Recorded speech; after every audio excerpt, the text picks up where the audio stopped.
Command के लिए mobile जुड़ा कोई। न्यूज 7 राजस्थान देख रहे सभी दर्शकों को मेरा नमस्कार। आप सभी का हार्दिक आभार, अभिनंदन और स्वागत है हमारे कार्यक्रम खबरनामा में। आपको रोज रोज लगता होगा ना वही रटी रटाई सी बात बोलते हैं, वही रटे रटाई से जो है डायलॉग भारद्वाज जी बोलते हैं, और क्या बोलें, अलग से क्या बोलें, पर बोलेंगे आने वाले दिनों में और कुछ बड़े बदलाव भी करेंगे, आने वाले दिनों में बहुत कुछ सुधार भी करेंगे। अभी बहुत कुछ अपडेटिंग पे चल रहा है, बहुत कुछ सुधार की प्रक्रिया में चल रहा है। फटाफट जितने दर्शक हैं जुड़ते चलें और शेयर करते चलें। केवल फेसबुक पर लाइव हैं, यूट्यूब पर लाइव नहीं है। आज फेसबुक और यूट्यूब पर दोनों पर लाइव करना था, स्टूडियो से लाइव करना था, बट आज लाइट नहीं आ रही।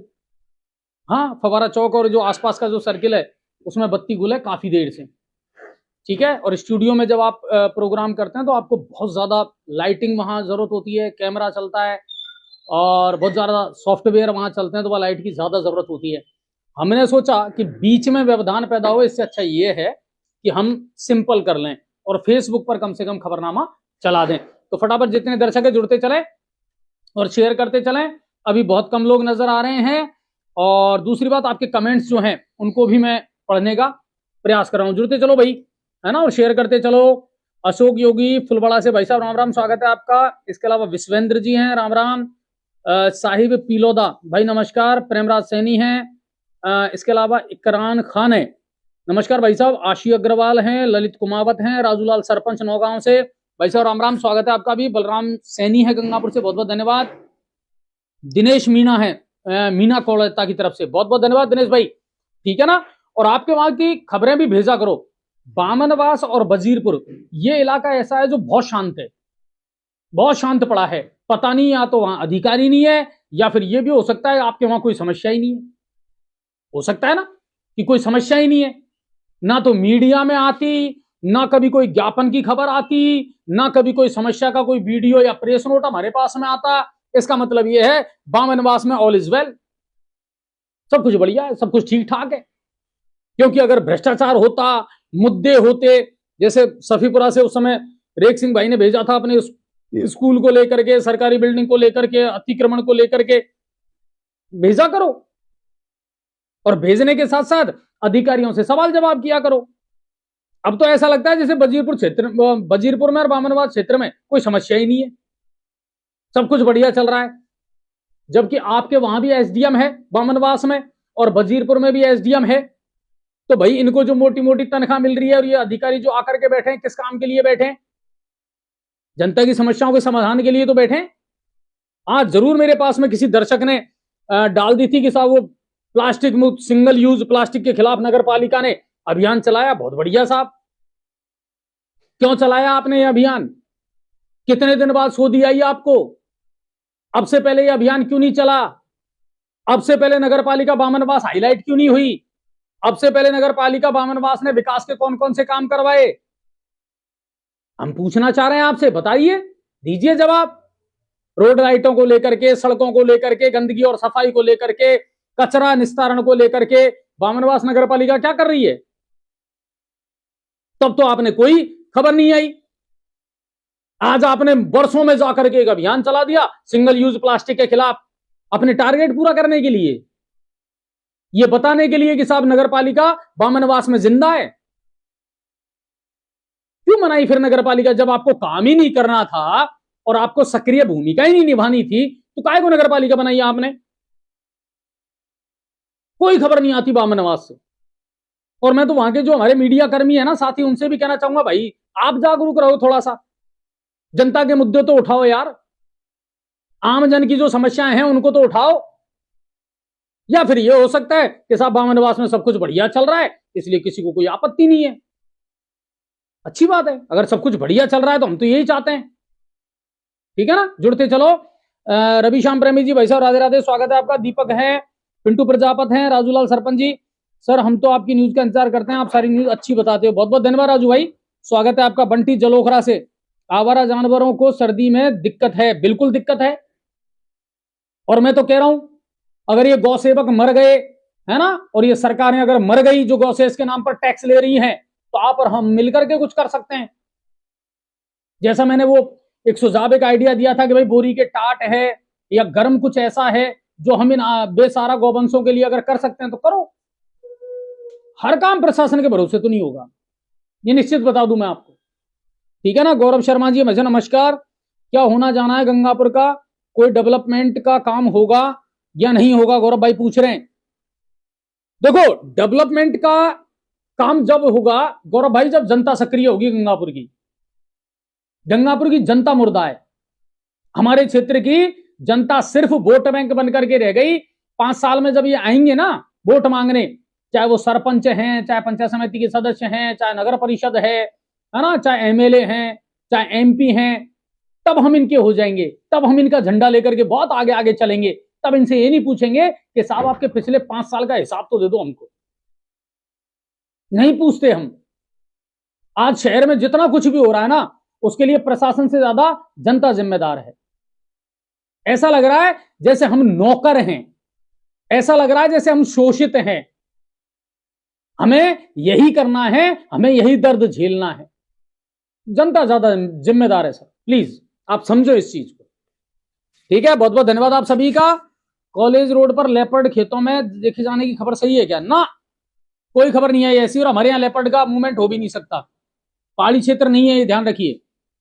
नल कनेक्शन हुए 2 साल से अधिक हो गए, लेकिन पानी आज तक एक बूंद नहीं आया। मोहनलाल जी कह रहे हैं वजीरपुर से। नहीं, पानी को लेकर के तो मैं अपडेट देता रहता हूं वजीरपुर की। ये तो पहली बार आप बता रहे हो मुझे कि साहब पानी नहीं आया है। हाँ, इस समय पानी की सप्लाई नहीं हो रही होगी। ठीक है ना। कल का प्रोग्राम शानदार था सर। क्या बोले लास्ट में, वो आपको पता होगा क्या बोले लास्ट में फिरोज भाई। आप बड़ा गौर से देखते हो।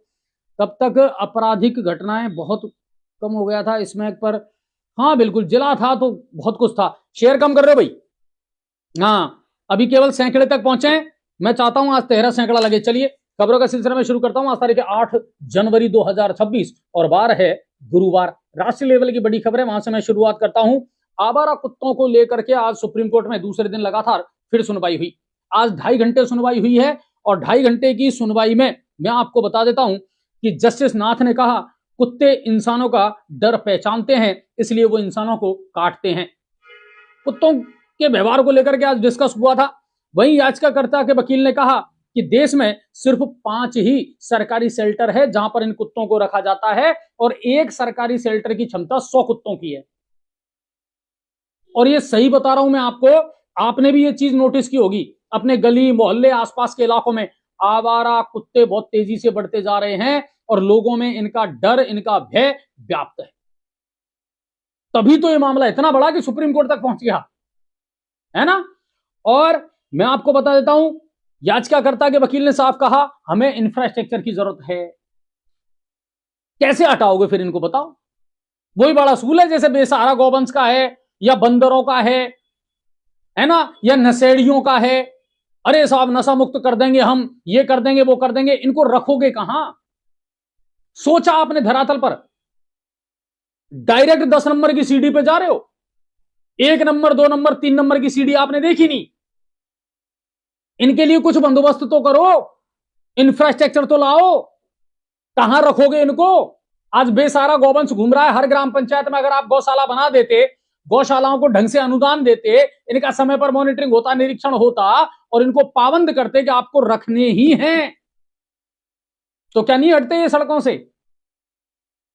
मगर ऐसा होता नहीं हमारे देश में, है ना। ये बदकिस्मती है इस देश की कि यहां कागजों में नियम बन जाते हैं, उसके बाद निर्देश जारी कर दिए जाते हैं, बाकी धरातल पर जाकर के ये नहीं देखा जाता कि इसका परिणाम क्या निकल रहा है। बंदरबाट होती है पैसे के नाम पर। हजारों करोड़ रुपए का बजट जारी कर दिया जाता है, और रिजल्ट नील बटा सन्नाटा। ठीक है सर, आगे चलते हैं। और एनिमल वेलफेयर, वो भी साहब आगे, जो जानवरों को बचाना चाहते हैं। नहीं साहब, आप कुत्तों को कैसे हटा दोगे? कुत्तों को हटा दोगे तो चूहे बढ़ जाएंगे। हाई कोर्ट ने हंसते हुए, सुप्रीम कोर्ट ने हंसते हुए टिप्पणी की, तो फिर क्या बिल्ली मांगमाए? सब एक दूसरे से जुड़े हुए हैं। जीवन चक्र है ये जीवन चक्र है, और समझना पड़ेगा इसको। हर चीज नेताओं के भरोसे, कानून के भरोसे, संविधान के भरोसे नहीं चलती। प्रैक्टिकली भी देखना पड़ेगा इन चीजों को आप। ठीक है साहब, आगे चलते हैं। और एसआईआर का सबसे ज्यादा असर यूपी में देखने को मिला है, 10,000 से कम मार्जिन वाली सीटों पर भाजपा को नुकसान होता हुआ नजर आ रहा है। उत्तर प्रदेश में भाजपा के शहरी क्षेत्र में जो वोट हैं वो बड़ी संख्या में कटे हैं एसआईआर के बाद में। वहीं समाजवादी पार्टी को भी बड़ा नुकसान हो सकता है। ठीक है साहब, 5 नमांद की नहर के बारे में अजय जी कोई सूचना हो तो बताओ। कोई सूचना नहीं है अजय जी। आज तो 9 गांव में कई लोगों को काट लिया पागल कुत्ते ने। ठीक है सर, आज सर्दी बहुत है, रजाई में भी सर्दी लग रही है। आप तो रजाई में बैठे हो, हाँ मैं तो घर से स्टूडियो तक आया हूं, हाथ एन हो गए बर्फ। दिलकेश जी पूछ रहे हैं फिर से गंगापुर सिटी जिला बन सकता है क्या? बिल्कुल बनेगा, 101% बनेगा। ठीक है ना, इसके अलावा और कोई समाधान नहीं है गंगापुर की समस्याओं का। राजाराम भाई नमस्कार, स्वागत है आपका भी। राम राम, जुड़ते चलो, शेयर करते चलो। बहुत कम लोग नजर आ रहे हो भाई, ग्रुपों में भेजो यार, तभी जाकर के खबरों का असर होता है। आगे चलते हैं। देश में अप्रैल से शुरू हो जाएगी जनगणना। बिल्कुल ये इंपॉर्टेंट खबर है और इसको गौर से सुनिए आप। अप्रैल से लेकर के और सितंबर तक, 1 अप्रैल से 30 सितंबर तक पहला फेज चलेगा। इसमें घरों की जानकारी और परिवारों की जानकारी जुटाई जाएगी। कोई लापरवाही मत करना और सही जानकारी देना ताकि सरकार को योजनाएं बनाने में सुविधा हो। 30 दिन में यह काम पूरा करना होगा। सभी परिवारों की लिस्ट बनेगी और ऐप के माध्यम से लोग खुद भी अपनी जानकारी दे सकते हैं। करीब 30 लाख कर्मचारी मोबाइल ऐप के जरिए जानकारी लेंगे। पूरी जनगणना पेपरलेस होगी, कागजों का कोई काम नहीं होगा। इसी तरह जाति से जुड़ा डेटा भी सरकार जुटाएगी और यह मामला चलेगा आपका लगभग मार्च अप्रैल 2027 तक। ठीक है ना, जाति जनगणना होगी। इसके अलावा ह्यूमैनिटी जो है, मानव जो है, मनुष्य जो है, उनकी जनगणना होगी। पशुओं की जनगणना होगी, 2021 में होनी थी लेकिन कोविड की वजह से नहीं हो पाई। ठीक है साहब, और चलिए इसको छोड़िए।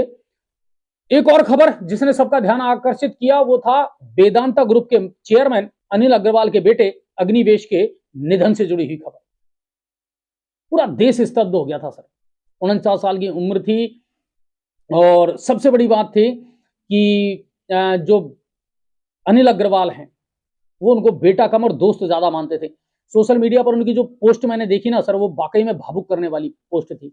उसमें एक पिता का दर्द भी था, एक दोस्त का दर्द भी था, एक बिजनेसमैन या एक उद्योगपति का दर्द भी था और अपने बेटे से किए गए वादों का जो दर्द और जो लक्ष्य था वो भी उसमें उस पोस्ट में नजर आ रहा था।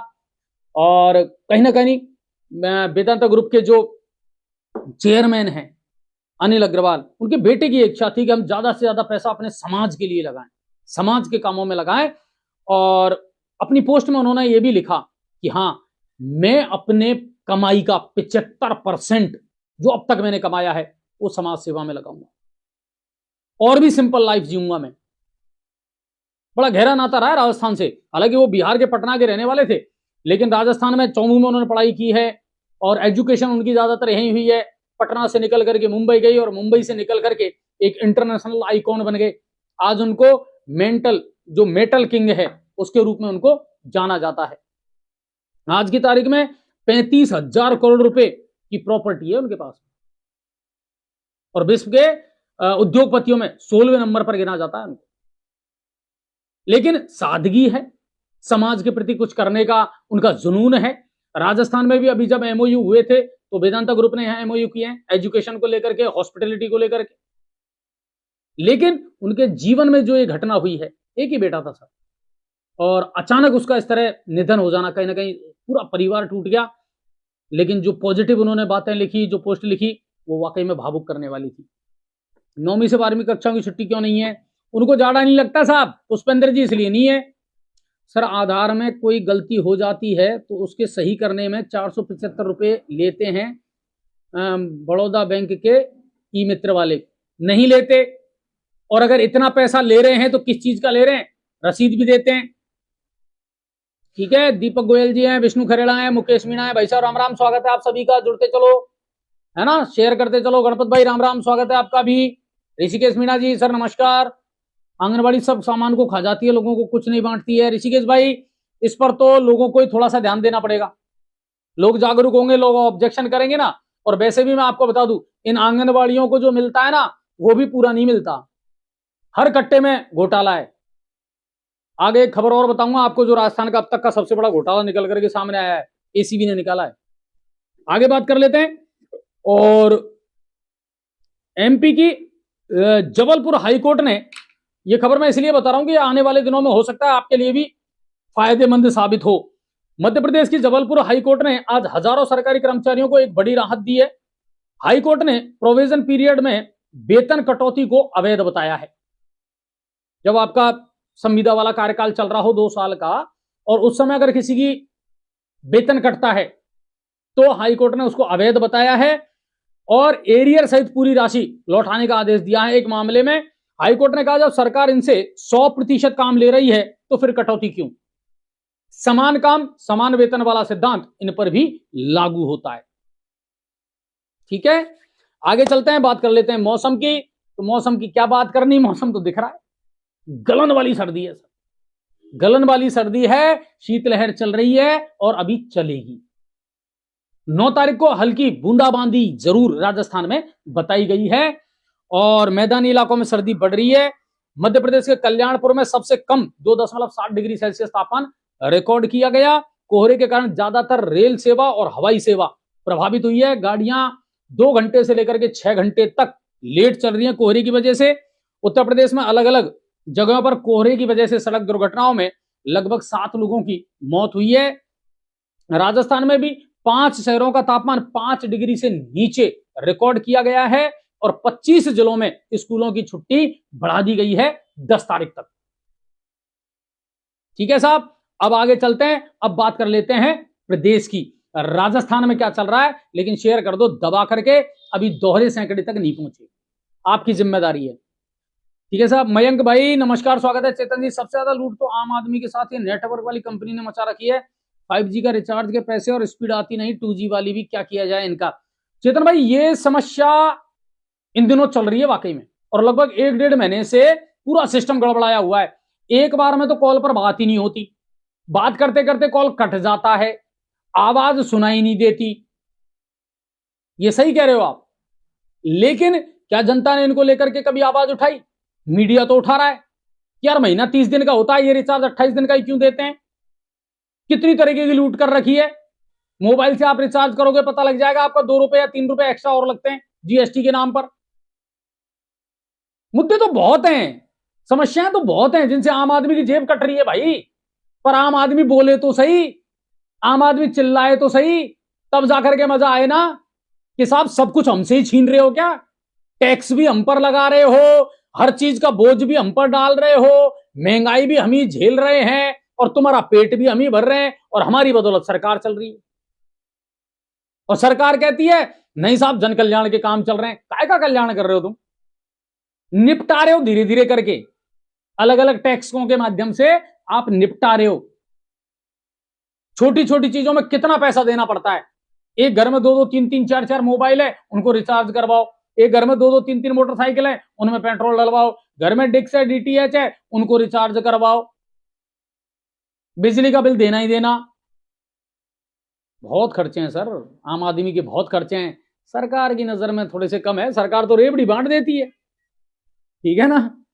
और बिल्कुल अजय जी, कुशाल लेक में नाव चलाने और रेस्टोरेंट का क्या हुआ? कस्मे वादे हो गए बेवफा, वो नहीं थे और क्या है, किसी ने सुना ही नहीं कभी। आवाज में उठा सकता हूं, कहां जाके अपील करें इनकी? सर आंगनवाड़ियां वाकई बहुत कम वेतन दिया जा रहा है और काम ज्यादा लिया जा रहा है। आप देखो, जब ये जॉब शुरू हुआ था ना आंगनवाड़ी वाला, कार्यकर्ताओं का या सहयोगिनियों का या सहायिका का, इज्जत थी शुरू में। आज इनके साथ जो व्यवहार होता है ना सर, मन कचोटता है। सच बता रहा हूं आपको, जब ये बेचारी ज्ञापन देने आती है अपने बिलों को लेकर के, किरायों को लेकर के, वेतन को लेकर के, और जिस तरीके से इनका इस्तेमाल किया जाता है, मैं ये कह रहा हूं इनसे ज्यादा इज्जत तो उल्टी 4th क्लास की है। इनसे ज्यादा इज्जत 4th क्लास की है। लेकिन सबसे ज्यादा जिम्मेदारियां लेकर के चलने वाले ये जो महिलाएं हैं, इनकी शायद उतनी इज्जत और उतना सम्मान अभी तक विभाग और सरकारें दे नहीं पाई हैं। बहुत साफ कह रहा हूं मैं इस बात को सर, इनका दर्द, इनकी तकलीफ कभी सरकार सुन करके तो देखे। और अब तो मंत्री भी एक महिला है हमारे राज्य में। उन्होंने क्या कर दिया इनके लिए? क्या कर दिया बताओ अलग से विशेष? कुछ नहीं किया साहब, सब एक ही थैली के चट्टे बैठे हैं, कोई सी भी सरकार आ जाए। चलिए प्रदेश की बात कर लेते हैं। प्रदेश से सबसे अहम खबर जो आ रही है मैं आपको बता देता हूं, और आपके लिए बहुत इंपॉर्टेंट खबर है। आरटीई, राइट टू एजुकेशन, है ना, शिक्षा के अधिकार को लेकर के इस समय एडमिशन चल रहे हैं, फॉर्म भरने जा रहे हैं। इसको लेकर के हाईकोर्ट ने आज एक अहम फैसला दिया है, एक अहम सुनवाई करके निर्देश दिया है। आरटी के मामले में अदालत ने सरकार और निजी स्कूलों की अपीलों को खारिज करते हुए फीस प्रतिपूर्ति को लेकर के निर्देश जारी किए गए हैं।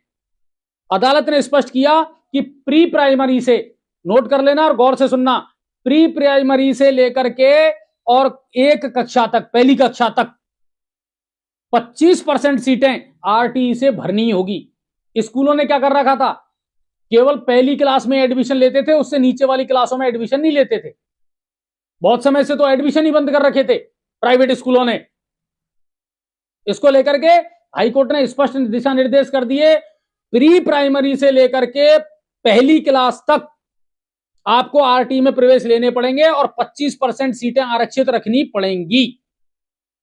इसके अलावा एक सर्कुलर जो जारी हुआ था 2020 में, उसका भी निस्तारण आज हाईकोर्ट ने कर दिया है। 2020 में सरकार ने एक नोटिफिकेशन जारी किया था कि केवल पहली कक्षा में प्रवेश पर ही निजी स्कूलों को राशि मिलेगी। हाईकोर्ट ने कहा ना, प्री प्राइमरी भी अब इसमें शामिल होंगे, उनका पैसा भी सरकार को देना पड़ेगा।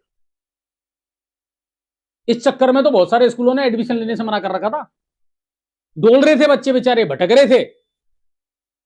अब हाईकोर्ट ने स्थिति स्पष्ट कर दी, प्री प्राइमरी से ही आरटी में एडमिशन होंगे, आप मना नहीं कर सकते। आगे चलते हैं। सीएम भजनलाल शर्मा ने प्रदेश में अपराधों को लेकर के अहम जानकारी दी कि साहब प्रदेश में अपराधों की स्थिति क्या है, कानून व्यवस्था की स्थिति क्या है।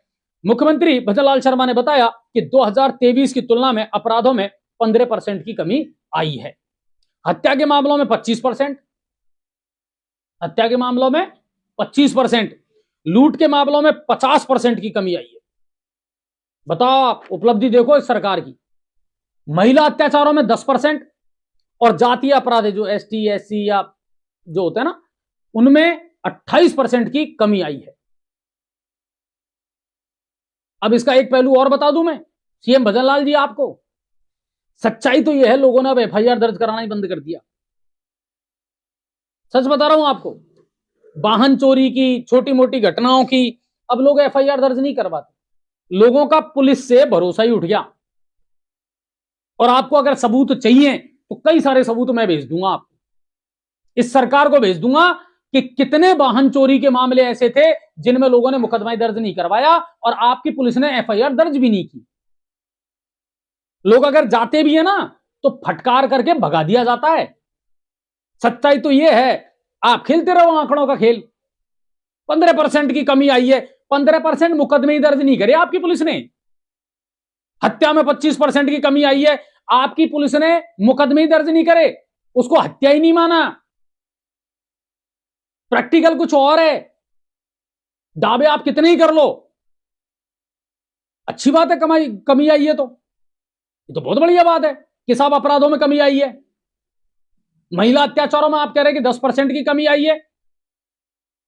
शर्म की वजह से, डर की वजह से बहुत सारी महिलाएं मुकदमे दर्ज नहीं करवाती और आपकी पुलिस मुकदमे दर्ज नहीं करती, मिसबिहेव करती है फरियादियों के साथ में। और ये कड़वा सच है, हर सरकार के काल में ऐसा हुआ है, हर सरकार के काल में ऐसा हुआ है।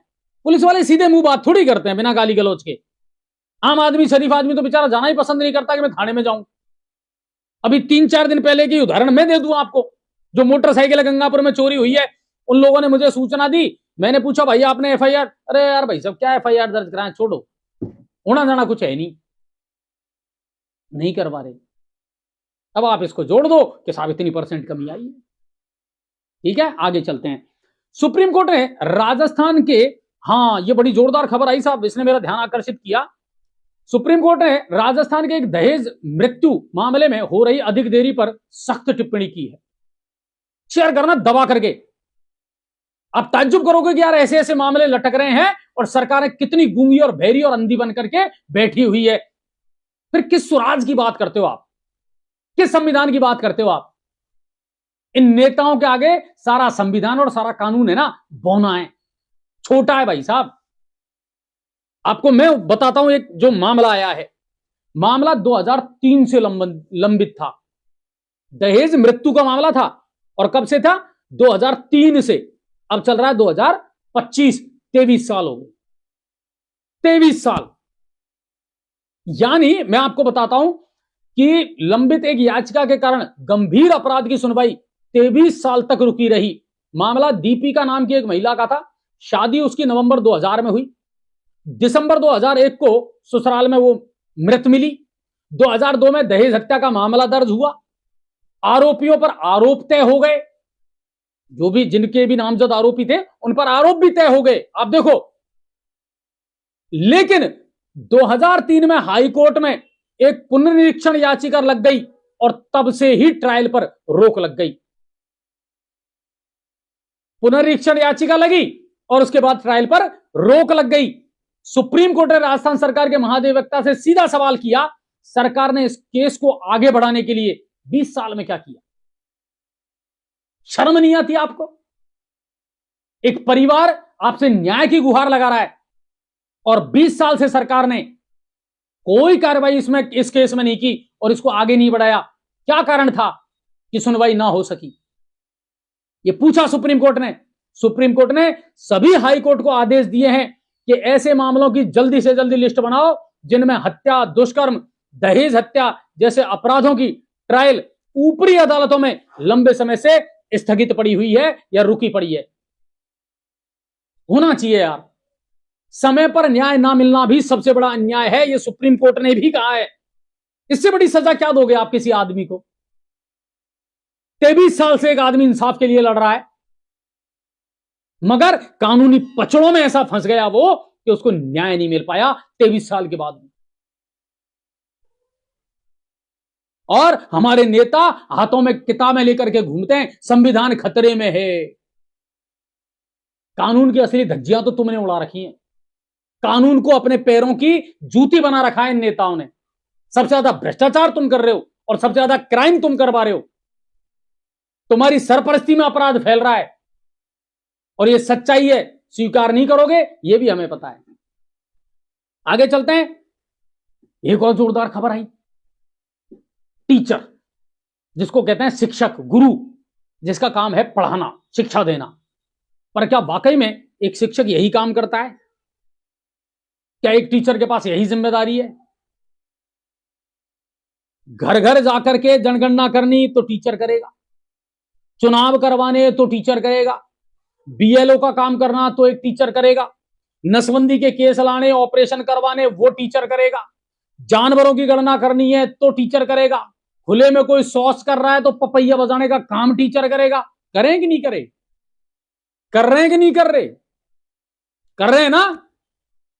कितना मजाक बना था बेचारे इन शिक्षकों का, टीचरों का, जब ओडीएफ के लिए घर घर शौचालय को लेकर के अभियान जब केंद्र सरकार ने चलाया था, सुबह सुबह 5 बजे जाकर के और गांव में बेचारे पपैया बजावे, पपैया, कोई खुले में शौच नहीं करना चाहिए। तब भी इन्हीं टीचरों की ड्यूटी लगाई थी। कहां कहां लगाते हो आप इनकी ड्यूटी? और अब राजस्थान के शिक्षा विभाग ने एक आदेश और निकाल दिया, अब कुत्तों को भगाने की और पकड़वाने की जिम्मेदारी भी टीचरों की है। समझ रहे हो आप? सुप्रीम कोर्ट जो लगातार आवारा कुत्तों पर सुनवाई कर रहा है और सख्त आदेश उन्होंने दिया कि भाई हॉस्पिटल है, स्कूल है ना, न्यायालय परिसर है, इनके आसपास आवारा कुत्ते नहीं रहने चाहिए। जनता परेशान है। अब राजस्थान के शिक्षा विभाग ने आदेश निकाल दिया, विद्यालय परिसर या उसके आसपास अगर कोई भी आवारा कुत्ता नजर आता है तो उसको भगाने की जिम्मेदारी टीचर की है, उसको पकड़वाने की जिम्मेदारी टीचर की है। अब टीचर गंडक पकड़ेगा। मैं हंसी नहीं उड़ा रहा हूं किसी की, पर कुछ आदेश ऐसे होता है यार जिनको देख करके ऐसा लगता है कि वाह, आपके पास कोई इंफ्रास्ट्रक्चर नहीं। 21वीं सदी का हिंदुस्तान है, हर चीज में डिजिटल हो गए हम, लेकिन हमारे पास इन चीजों को लेकर के कोई योजना नहीं है। ताज्जुब की बात है। बेसारा गौवंश को लेकर के योजना नहीं, बंदरों को लेकर के कोई योजना नहीं, आवारा कुत्तों को लेकर के कोई योजना नहीं, आवारा सांडों से लोग रोज मर रहे हैं, चोटग्रस्त हो रहे हैं, उसको लेकर के कोई योजना नहीं, और आदेश पर आदेश निकाल देते हो। क्या करना है? कुछ नहीं, टीचरों की ड्यूटी लगा दो, भगाओ भैया कुत्ते भगाओ, इनको पकड़वाओ, नगर पालिका के साथ समन्वय करो। ज्यादातर शिक्षक संघों ने इसका विरोध किया है, नाराजगी जताई है, और टीचरों का यह कहना है 50 से ज्यादा सरकारी योजनाओं और अन्य जो गैर शैक्षणिक कार्य हैं उनमें हम इन्वॉल्व हैं, कर रहे हैं हम काम, बच्चों की पढ़ाई नहीं हो पा रही। सर स्कूलों में थोड़े बहुत जो टीचर हैं, बाकी ज्यादातर पोस्टें वैकेंट हैं, आपको भी पता है। कहां हैं इतने टीचर बच्चों के मुकाबले?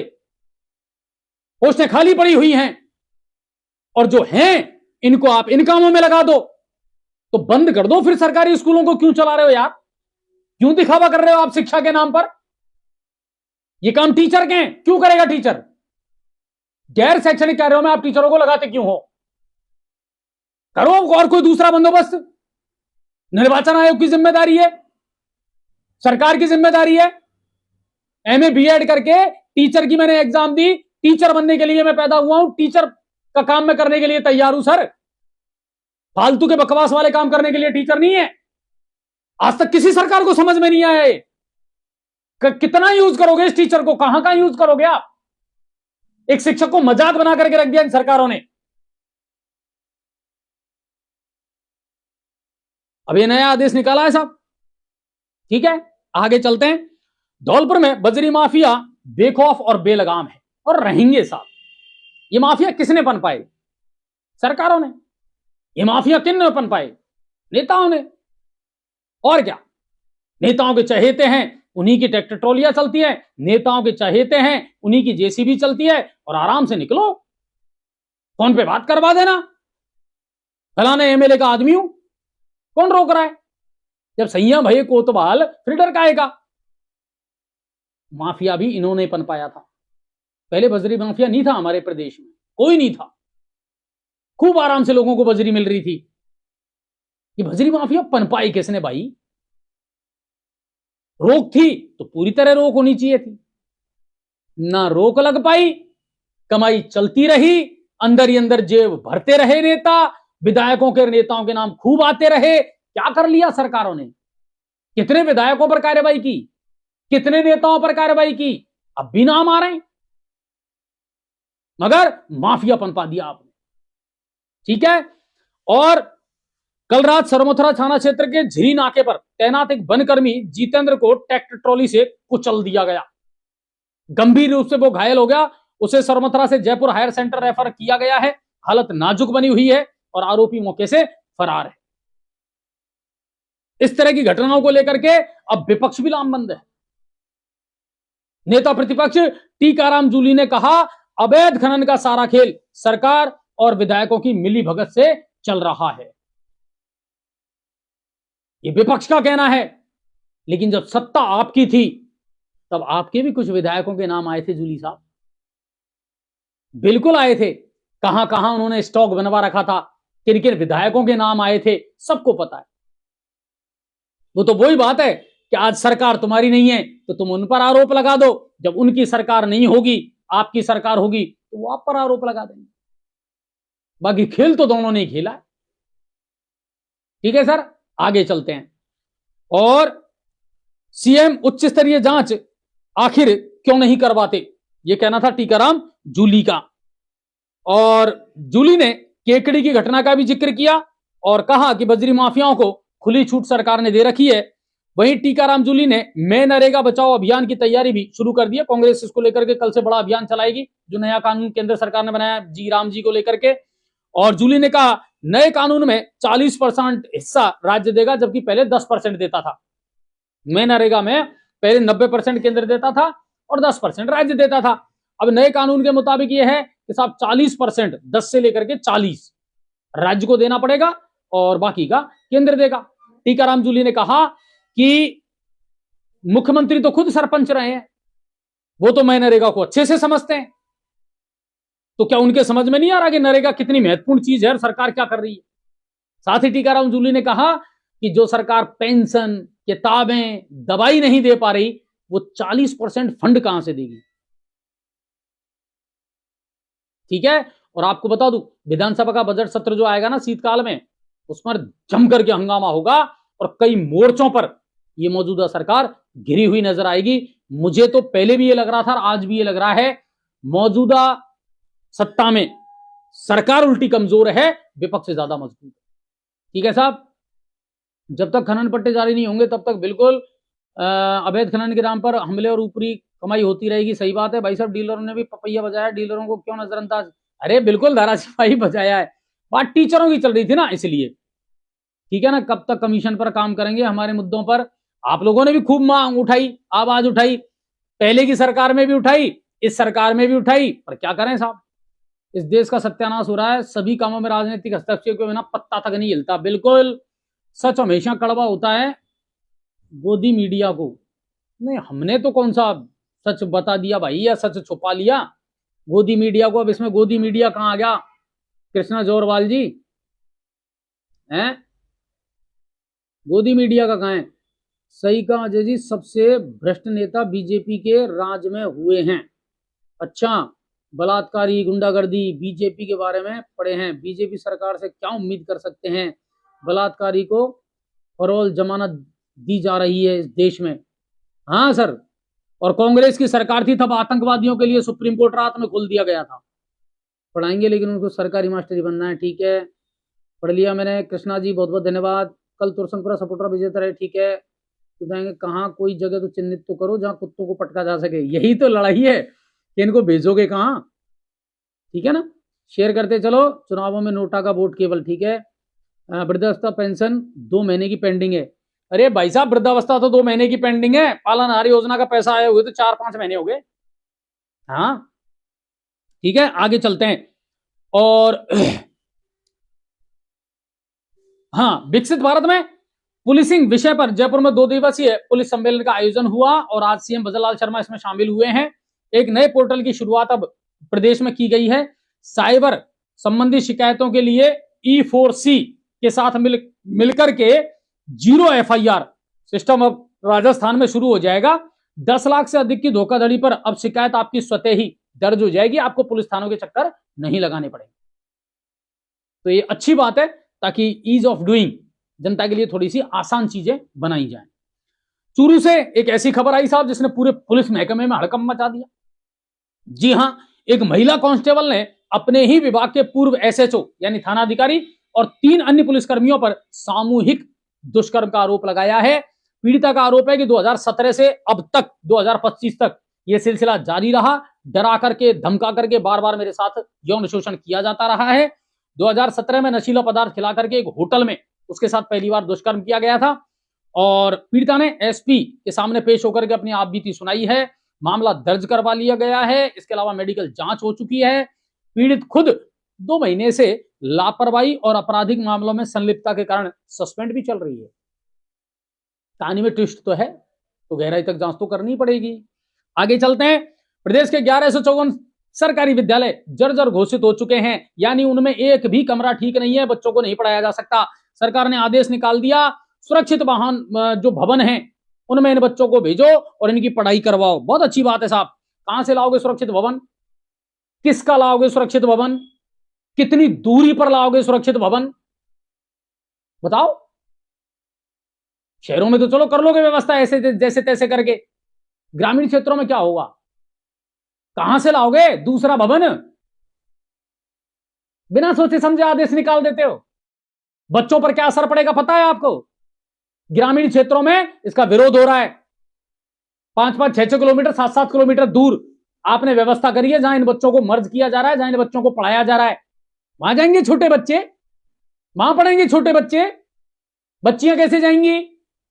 एग्जाम का टाइम आ गया, पहले कहां सो रहे थे? पहले कहां सो रहे थे? गंगापुर ब्लॉक की हालत यह है कि जहां जहां आपने मर्ज किया है वहां से मैंने रिपोर्ट जुटाई, जानकारी जुटाई, वो यूं कह रहे भाई साहब बिल्डिंग ही नहीं है हमारे पास में, कहां भेजे बच्चों को? खुले में पढ़ रहे हैं बच्चे, या बिल्डिंग तो जर्जर होगी, इसको तो तुमने खाली करने के आदेश दे दिए, अब दूसरी बिल्डिंग कहां है, दूसरी जगह कहां है? बताओ तो सही। ऐसे सरकारें चलती हैं? ऐसे बच्चों को पढ़ाओगे आप बिना माहौल के? फिर कह दिया 2-2 पारी में बच्चे स्कूल चालू कर दो, सुबह से शाम तक बेटा टेंगे रहे तो स्कूल में ही। एक बार अगर कोई बच्चा जाएगा, बार बार घर थोड़ी आएगा बेचारा, वो सुबह से शाम तक उसकी परेड होगी। ये शिक्षा का हाल है हमारे यहां। बिल्डिंगें गिरी, 7 बच्चे मरे, तब जाकर के इनको होश आया, तब जाकर के इन्होंने निरीक्षण करा। जो इन्होंने प्लान भेजा उसको लेकर के हाईकोर्ट ने इनको फटकार लगाई। क्या है तुम्हारा प्लान? 1% ये पता नहीं लग रहा कि आप इन विद्यालयों की, इन भवनों की स्थिति सुधारने के लिए कोई पैसा दे रहे हो या बजट दे रहे हो। कोई प्लानिंग नहीं है आपके पास, कोई रोड मैप नहीं है। यह हाईकोर्ट ने कहा है। और अब आदेश निकाल दिया, इनको मर्ज कर दो साहब, दूसरी जगह बच्चों को शिफ्ट कर दो साहब। कहां करोगे शिफ्ट?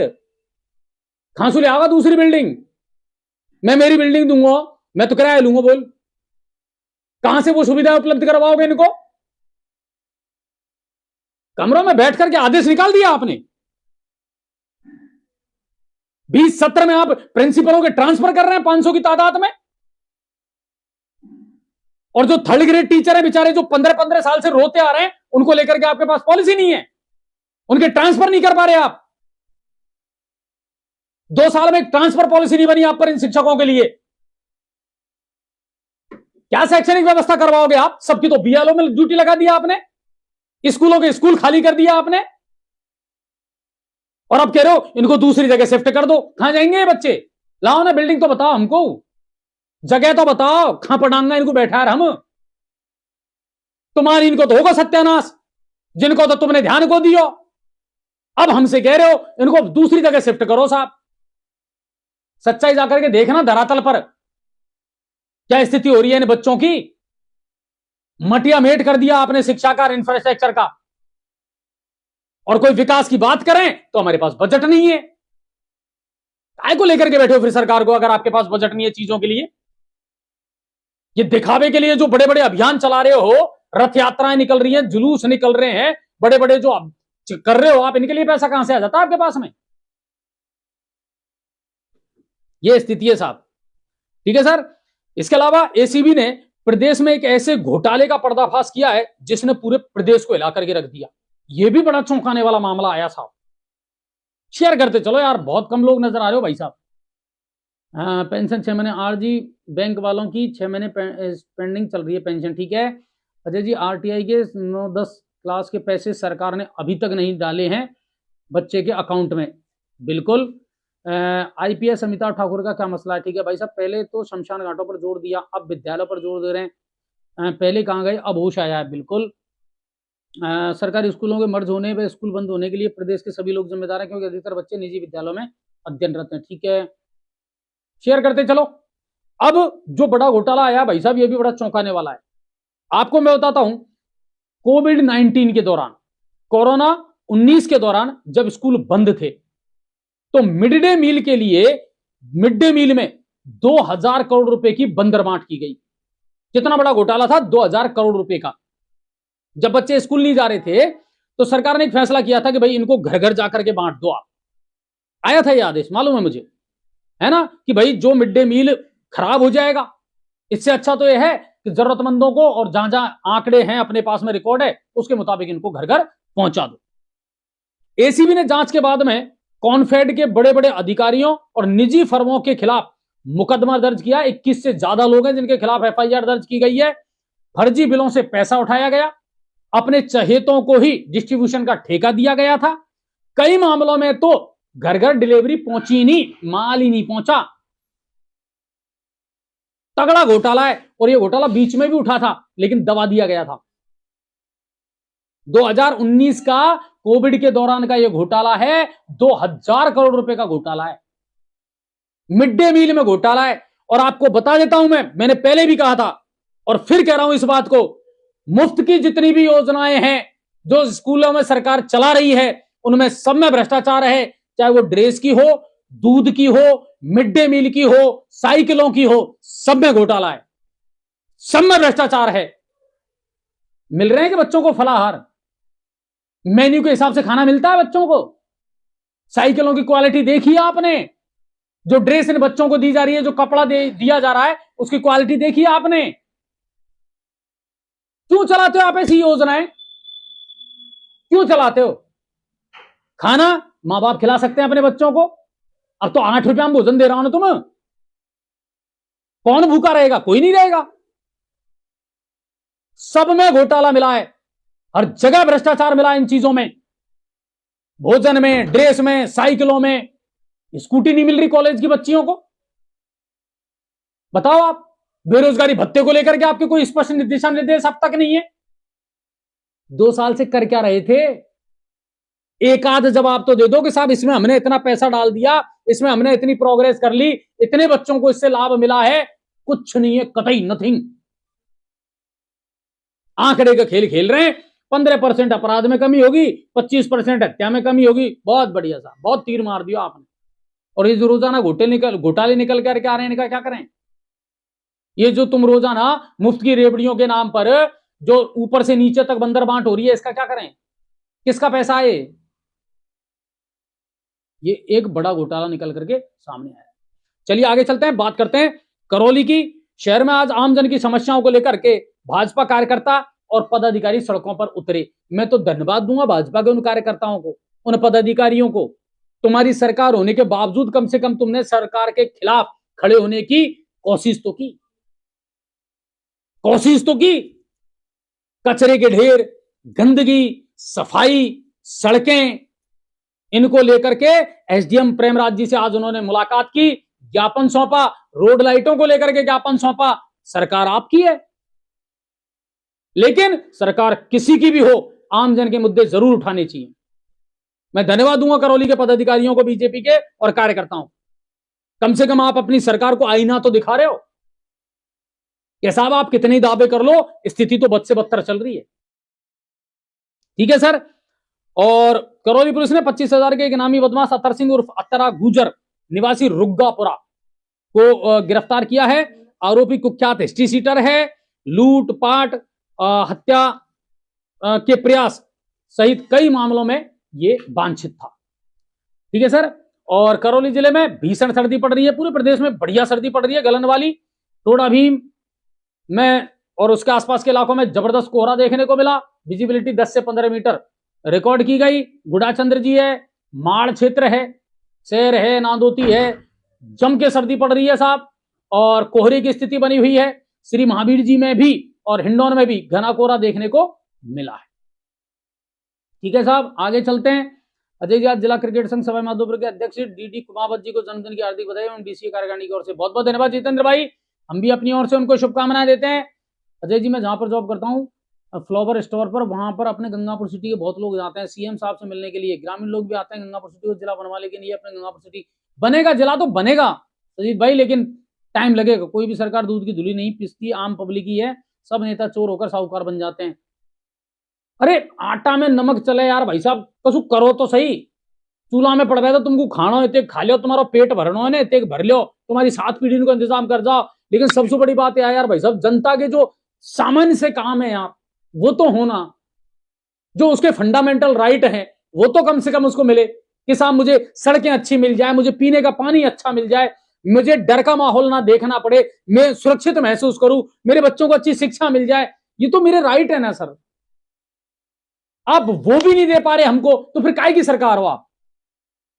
काय के लिए चुना फिर हमने आपको?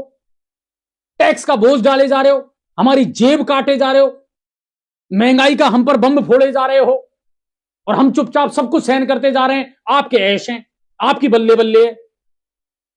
या तो नेता खुश हैं या सरकारी कर्मचारी खुश हैं। क्या इस देश में सबसे ज्यादा आबादी नेताओं की है? क्या इस देश में सबसे ज्यादा आबादी सरकारी कर्मचारियों की है?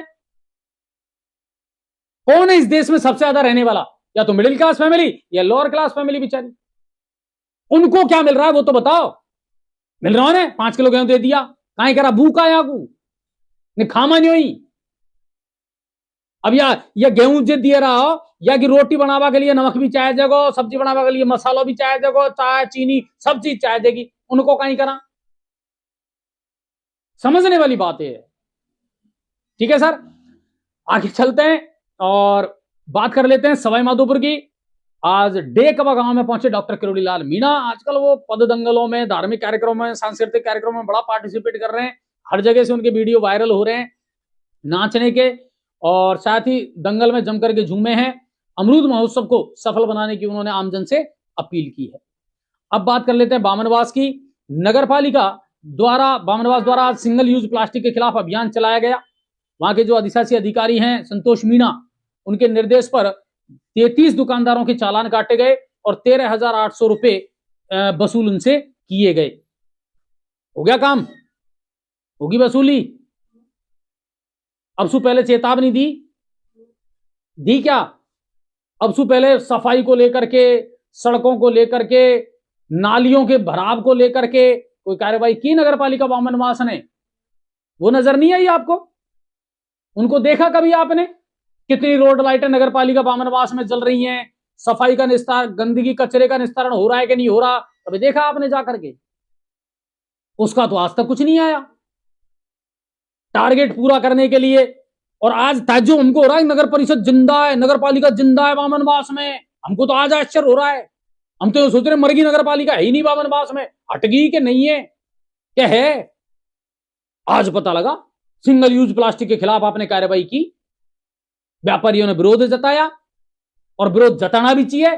फैक्ट्रियां बंद ना हो रही तुम पे, ऊपर से माल जो आ रहा है वो बंद ना हो रहा तुम पे, और ये व्यापारी इनका गला घोंट दो, इनको पकड़ लो और इनका चालान काट लो, क्योंकि हमको तो दिखाना है आगे। देखो साहब इतनी कार्रवाई करी। क्या है इस देश का कानून साहब, है ना? क्या नियम है इस देश में? जो फैक्ट्रियां प्लास्टिक की थैली बना रही हैं उनके खिलाफ कार्रवाई नहीं होती है, लेकिन वो प्लास्टिक की थैलियां जब बाजार में आकर के सप्लाई हो रही हैं तब कार्रवाई होती है। बढ़िया है, ठीक है साहब। और बामनवास के जो दर्शक हैं उनसे भी मेरा निवेदन है, आप भी जागरूक हो जाओ, अब थोड़े से एक्टिव मोड में आ जाओ। बामनवास इलाके में जो जो खबरें हैं, जो जो समस्याएं हैं, जो जो मुद्दे हैं, जम करके उठाओ। आपके मीडिया कर्मी जितने भी वहां पर हैं उनके सबके नंबर लो और उनको थोड़ा सा एक्टिव करो, क्योंकि भाई प्लीज हमारी खबरें चलाओ यार, ठीक है ना? नहीं तो कोई नहीं सुनने वाला, मैं सच बता रहा हूं आपको। ठीक है, आगे चलते हैं और अब बात करते हैं गंगापुर सिटी की। गंगापुर सिटी से क्या कुछ खबर है? सदर थाना पुलिस ने फायरिंग के मामले में फरार चल रहे 2 आरोपियों को गिरफ्तार किया है। इन पर 2-2 हजार का इनाम था। देवनारायण मंदिर के पास, आपको ध्यान होगा, जनवरी में यह घटनाक्रम हुआ था जब एक मयंक भारद्वाज नाम का एक लड़का था जिसके साथ पहले मारपीट की गई, उस पर फायरिंग की गई थी, जानलेवा हमला किया गया था, है ना? इनमें मारपीट में के जो आरोपी हैं जिनको गिरफ्तार किया, बरण सिंह गुर्जर मानपुर का और रूपेंद्र सिंह गुर्जर कौले था, इन दोनों को गिरफ्तार किया है और ये लंबे समय से फरार चल रहे थे। नए बाजार का एक मैटर आया साहब मेरे सामने, सुबह सुबह मेरे पास वीडियो फुटेज आए कि वो जो पार्किंग छोटी सी बनी हुई है ना अपने नए बाजार में, काय की पार्किंग? वैसे तो वो छोटी सी पार्किंग है। बोले साहब नगर परिषद इसमें अपना कोई ऑफिस खोलना चाह रही है, इसका जो मूलभूत स्वरूप है, जिस काम के लिए ये पार्किंग थी उसको हटा रही है। इतनी सी तो ले दे तुम्हारे पास या पार्किंग, 70, 80, 100 गाड़ियां उसमें खड़ी हो सकती हैं। अब उस पर क्या करना चाहते हो आप? पूछना चाहता हूं मैं नगर परिषद से, क्या करना चाहते हो आप? बल्कि उसको डेवलप करना चाहिए आपको, ज्यादा से ज्यादा उसमें पार्किंग की गुंजाइश आपको निकालनी चाहिए। आज इसको लेकर के व्यापारियों ने विरोध जताया और अब प्रशासक एडीएम साहब है नगर परिषद के, तो उनको ज्ञापन दिया। ठीक है सर। और एक बात और बता दूं, जितने भी हमारे गंगापुर के व्यापारी भाई हैं, दुकानदार हैं, उनसे 15 जनवरी के बाद विशेष अतिक्रमण के खिलाफ अभियान चलेगा, बिल्कुल चलेगा। और ना सिर्फ अतिक्रमण के खिलाफ अभियान चलेगा, यातायात व्यवस्था, जाम, अवैध टेम्पो, इनके खिलाफ भी एक विशेष अभियान अब चलेगा और चलना भी चाहिए। मैंने आपसे पहले भी कहा था और फिर कह रहा हूं, पीछा तो नहीं छोड़ूंगा सर इस मुद्दे का, मैं बिल्कुल पीछा नहीं छोड़ूंगा। इस शहर में जाम के लिए जनता खुद जिम्मेदार है, इस शहर में अतिक्रमण के लिए जनता खुद जिम्मेदार है, यह शहर जाम में फंसा रहता है इसके लिए व्यापारी खुद जिम्मेदार है। इसको लेकर के आज मेरी बातचीत हुई एडीएम साहब से और वो कह रहे थे, आज ही उन्होंने कह दिया पहले हम चेतावनी देंगे, सबको आगाह कर देंगे और 15 जनवरी के बाद विशेष अभियान जो है वो गंगापुर सिटी में चलाया जाएगा। अजय सर आप तो बीजेपी सरकार की बहुत तेज हो रहे हो, आप क्या तेज हो रहे हो, पता नहीं क्या। हाँ जिला क्रिकेट, ठीक है जितन भाई मैंने पढ़ लिया आपका कमेंट। कोई भी सरकार ठीक है, ये भी नहीं पढ़ लिया। आपसे निवेदन है, एक करौली जिले का प्रमुख मुद्दा है कैला देवी रणथंभौर इको सेंसिटिव जोन निर्धारण अभी नहीं हुआ है, इसको जैसे करौली का प्रमुख, ठीक है। फ्री की सभी योजनाओं में फुल घोटाला है, इनको तो बंदी कर देना चाहिए। गंगापुर सिटी में एक समस्या बहुत बड़ी है, मुख्य मार्ग पर बिना किसी गाइडलाइन के मांस की बिक्री की जा रही है, जिससे काफी लोग परेशान होते हैं, ठीक है।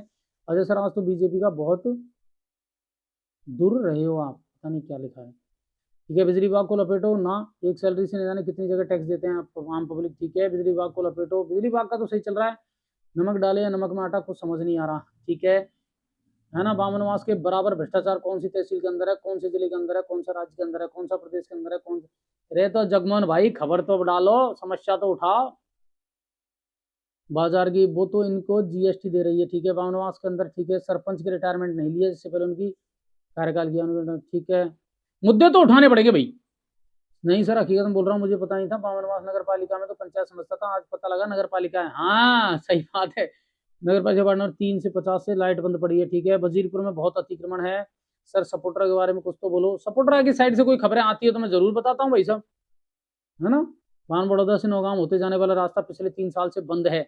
विजेंद्र भाई उठाओ ना मांग, आपका रास्ता बंद है तो आप प्रशासन का रास्ता बंद कर दो। चलिए अब मैं बता देता हूं आपको, शहर में इन दिनों एक सबसे बड़ी समस्या जो चल रही है वो चल रही है सीवरेज की।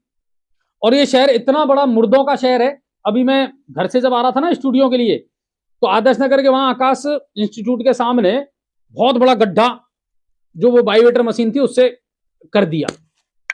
कोई बैरिकेटिंग ली, वहां लाइट और नहीं थी, अंधेरा था। ये तो सडनली मैं अचानक आ गया तो मेरे को वो दिख गया।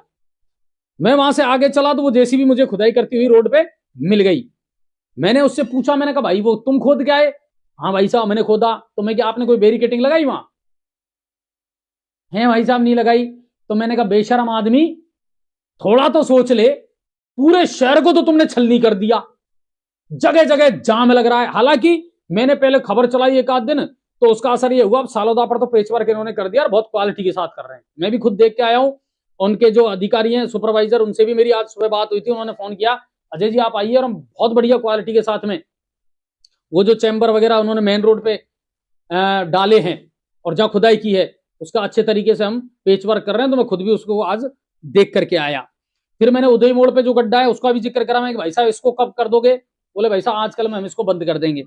गंगापुर में स्थिति यह है, बीच रोड पर अगर कोई गड्ढा खोद रहा है ना, तो कोई ये पूछने वाला नहीं है भाई साहब आप क्यों खोद रहे हो, कौन सी कंपनी खोद रही है, कब आंखों बंद कर दोगे, कोई पूछने वाला नहीं है।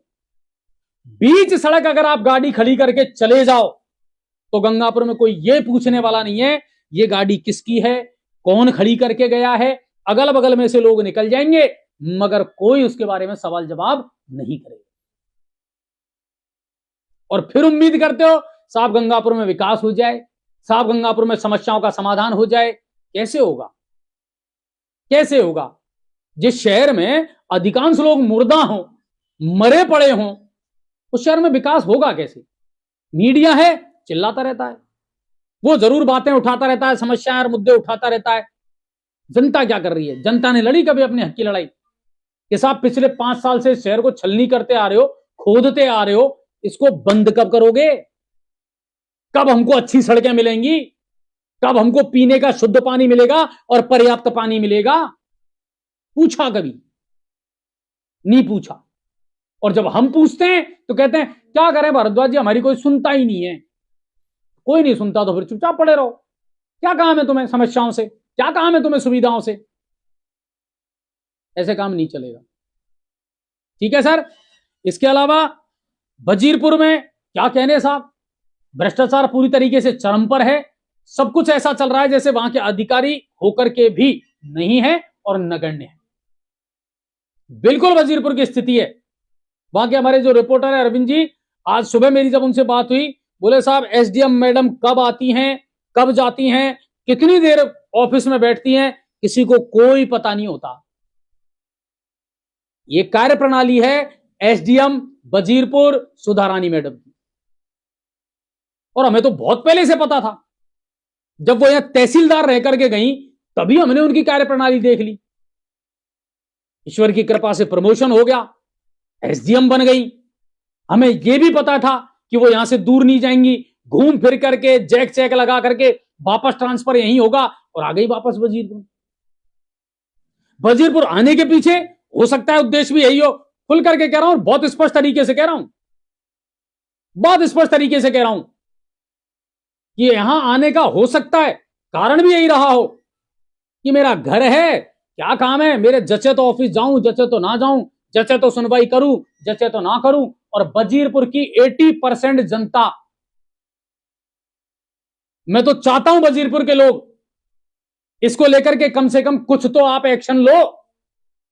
जब आपके वहां बैठने वाले अधिकारी काम ही नहीं कर रहे, आपको मौके पर मिलते ही नहीं है, आपकी सुनवाई नहीं हो रही, तहसीलदार और एसडीएम दोनों के बारे में लगातार वजीरपुर क्षेत्र से शिकायत आ रही है और मैंने आज लिखित में उच्च अधिकारियों को भी इसको पहुंचाया है। और सबसे बड़ी ताज्जुब की बात आप ये करोगे, सुनोगे और आपको लगेगा ना तो बड़ी शर्म आती है, उच्च अधिकारियों की तरफ से भी आज तक मुझे कोई रिप्लाई नहीं आया कि हां अजय जी इस पर एक्शन लेंगे या क्या हो रहा है।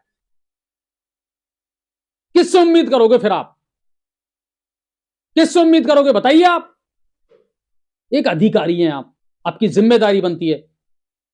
आपके एसडीएम ऑफिस के बगल में प्राइवेट स्कूल चल रहा है, जिला कलेक्टर ने छुट्टी दे रखी है, छोटे छोटे मासूम बच्चे शीतलहर में स्कूल आ रहे हैं और आपको पता नहीं है।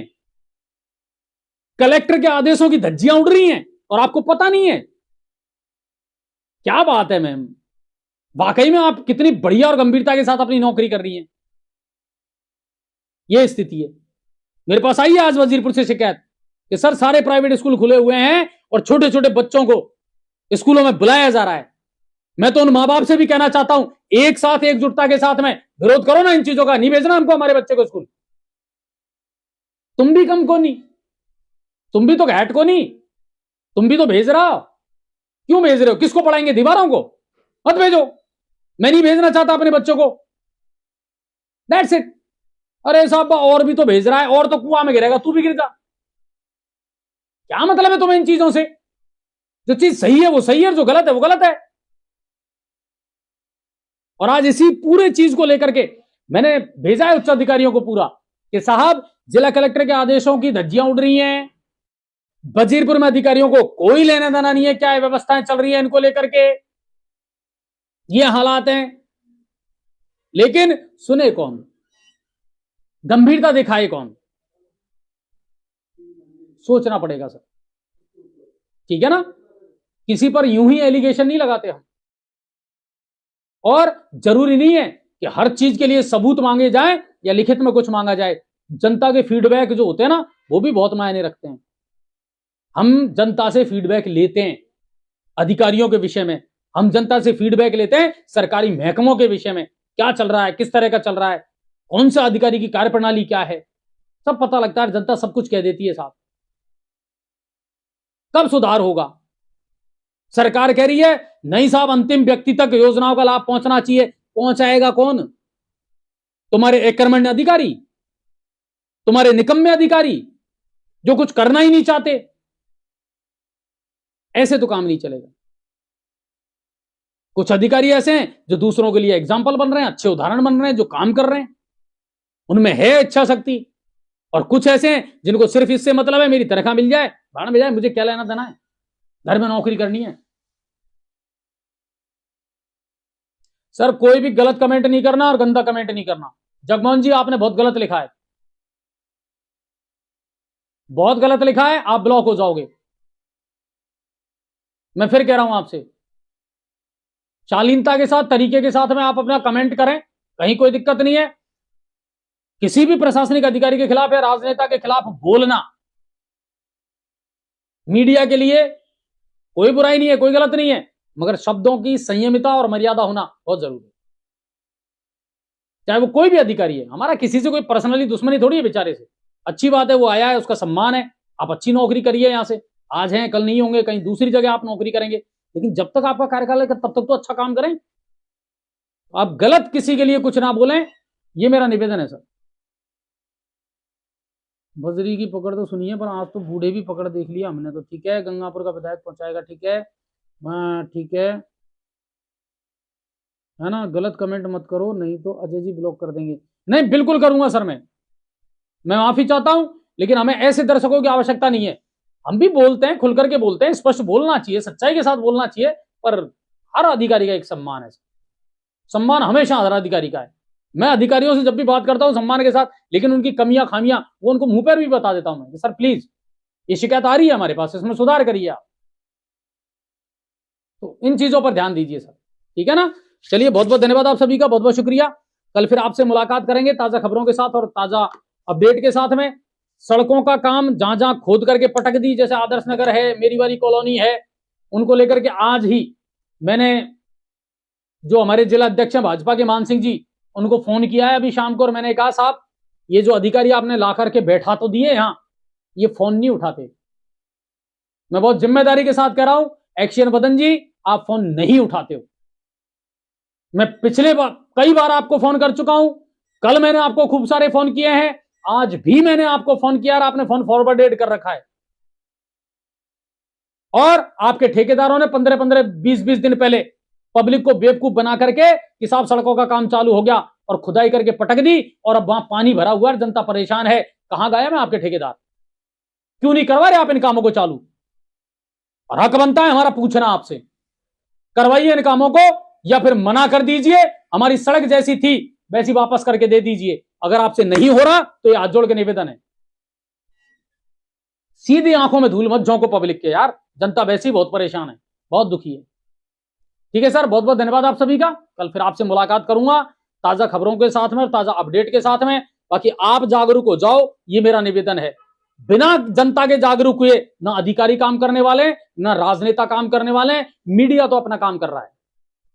अब इसको आप गोदी मीडिया कहो, मोदी मीडिया कहो, हमें कोई फर्क नहीं पड़ता। जो सरकार काम करेगी वो काबिल तारीफ है, और जो सरकार काम नहीं करेगी बिल्कुल उसके खिलाफ बोलना कोई बुराई नहीं है। ठीक है सर, बहुत बहुत धन्यवाद। जय हिंद, जय भारत और राम राम साहब।